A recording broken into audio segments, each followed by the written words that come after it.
আপনার মেয়েকে আমি কিনতে চাই।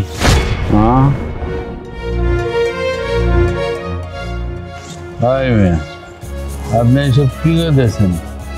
আমার মায়ের কিনবেন মানে? হ্যাঁ তাই তো, আপনার কি মাথা ঠিক আছে? এখানে এসে আবল তাবল কথা কইতাছেন। বাবা, এই লোকটা চলে যাইতে কও এখান থেকে। আমি পাগল হইনি, আমি যা বলতেছি একদম ভেবে চিন্তে বলতেছি। আপনার মেয়েকে আমি কিনতে চাই, যত টাকা চান আমি তত টাকা দিতেই রাজি আছি, শুধু আপনার মেয়েকে আমার লাগে। এই যে এই ব্যাগ ভর্তি টাকা আছে, শুধু বলবেন আপনার কত টাকা লাগবে। কি করতেছেন? হাজার টাকা দিবেন? হ্যাঁ, একদম সত্যি কথা বলতেছি। আপনি শুধু বলেন আপনার কত টাকা লাগবে। এই না,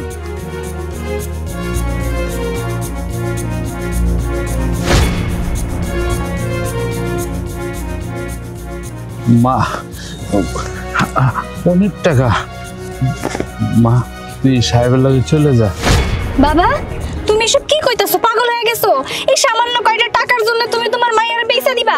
এই সাহেব, আপনি এক কাম করেন, এই যে আপনার টাকা, আপনার ব্যাগ নেন, এমনি নিয়ে চলে যান। ধরেন। আরে মারে, তুই আমার কথাটা বোঝার চেষ্টা কর।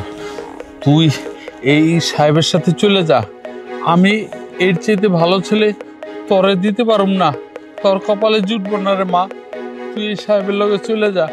আর আমি এতটুকু টাকা পাইছি, এই টাকা আমি জীবনেও চোখে দেখিনি। আমার বয়স হয়ে গেছে, বুড়ো হয়ে গেছি। তোরে কার কাছে দিমু, কার কাছে বিয়া দিমু তো আমি করতে পারি না।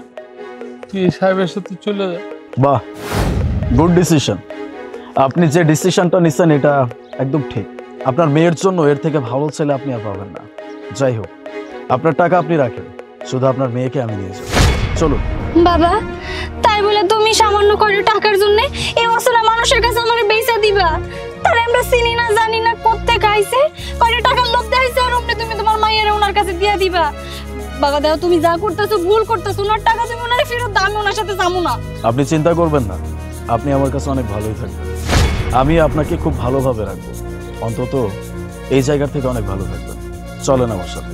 আর এই যে আপনি আপনার জীবনের বেস্ট একটা ডিসিশন আজকে আপনি নিয়েছেন। কংগ্রাচুলেশন অ্যান্ড ওয়েলকাম আমার জীবনে আসার জন্য। চলেন।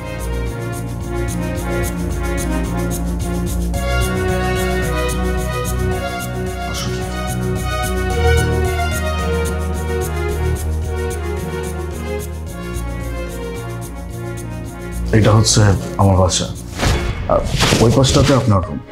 আপনি ওখানে আপনার যা যা প্রয়োজন সবকিছু রাখা আছে। কি আছে এটাতে? আপনার জন্য একটা ড্রেস আছে। আপনি এক কাজ করেন, এটা পরে আসেন, তারপর আমরা একসাথে বাইরে খেতে যাব।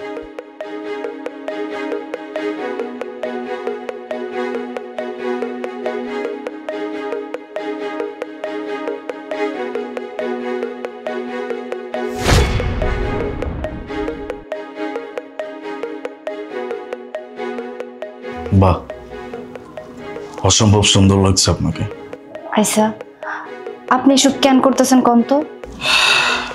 দেখুন, আমি যা কিছু করতেছি সব কিছু আপনার ভালোর জন্য করতেছি। আমি সব জেনে বুঝেই করতেছি। ভালো?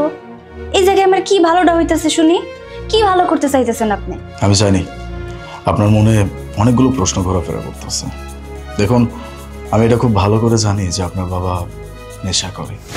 উনি নেশা করে ওনার মতো করে চলাফেরা করে, কাজকর্ম করে, আপনাকে দিয়ে কাজকর্ম করায়।